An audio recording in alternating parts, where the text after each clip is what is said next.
Our society and our military are now approaching another tipping point.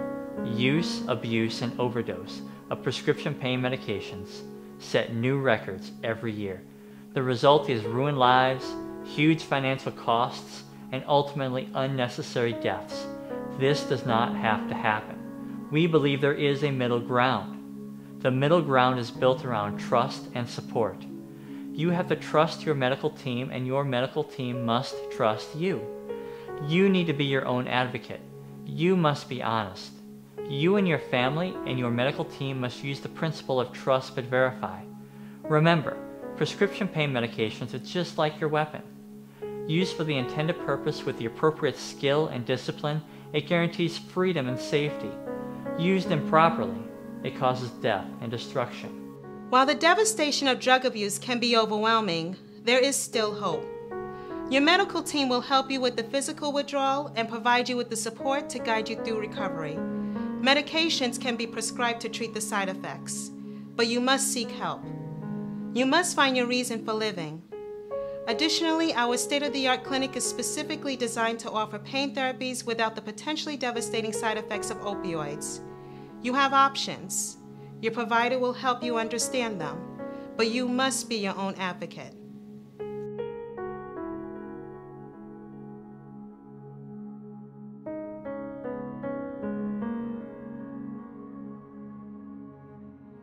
You know, I didn't get off opiates until I went to treatment. When I got there, there was like 2 days where, you know, I hadn't started Suboxone or anything. It was just kind of a,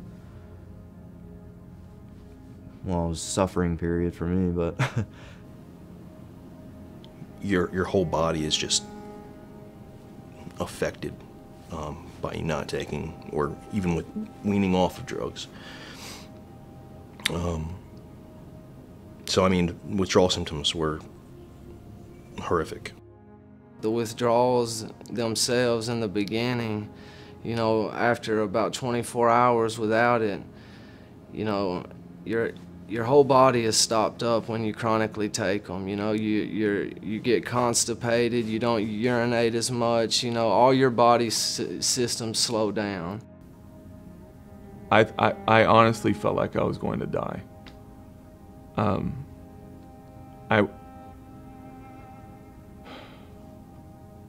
I remember one day laying in bed and just crying and just really just praying for it to stop. it's like a river of emotions would open up, you know. It was like I was losing my mind, you know. I couldn't be alone, but I didn't want to be around people. It was horrible. And I've been through some pretty difficult situations in Afghanistan, Iraq, the Pentagon, and nothing compares to that. So you'll get the shakes, you'll get cravings for the narcotics, you'll get like your blood pressure will elevate out the roof. You just kind of lose everything. You vomit, you defecate nonstop, just complete changes in body temperature to the point where you will be freezing 1 second and just sweating to the point where you're gonna pass out the next. And that's just the first couple of days, and then the pain starts kicking in. The involuntary muscle jerks. For me, I would lay in the bed and just jerk and kick, and then the pain in the joints, your knees and elbows and back and neck, they just ache just like the worst. You just feel like an old man, you know. And it keeps getting worse. And you have to make it past that high point of really, really bad before you start feeling better. And even when you start feeling better, it's not you're ready to go out and run 10 miles. Feeling better is like, okay, I can make it 2 hours without throwing up. And I honestly did not feel right for about 6 months before I actually woke up in the morning, and just the first thing on my mind wasn't, God, I just wish I could take a pill and just feel better, or do another shot and just feel better. And over time, that feeling went away though. You know, it wasn't I was more or less trying to keep myself from getting sick and being able to function throughout the day than feeling good like I did in the beginning, you know.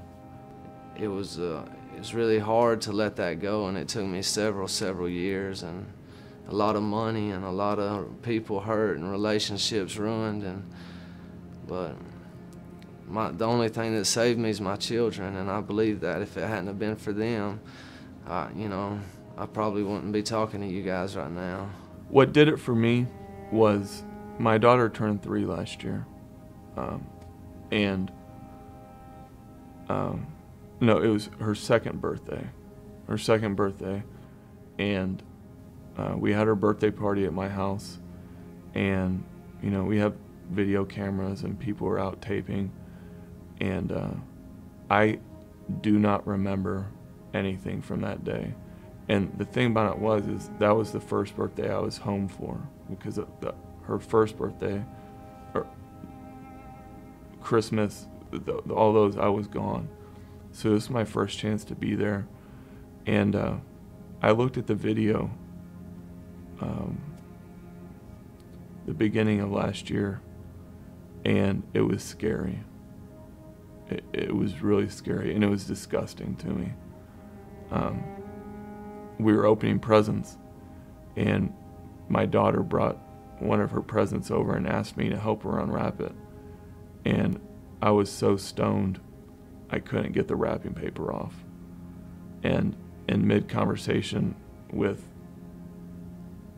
well, as much of the conversation as you can have with a 2-year-old, I knocked out.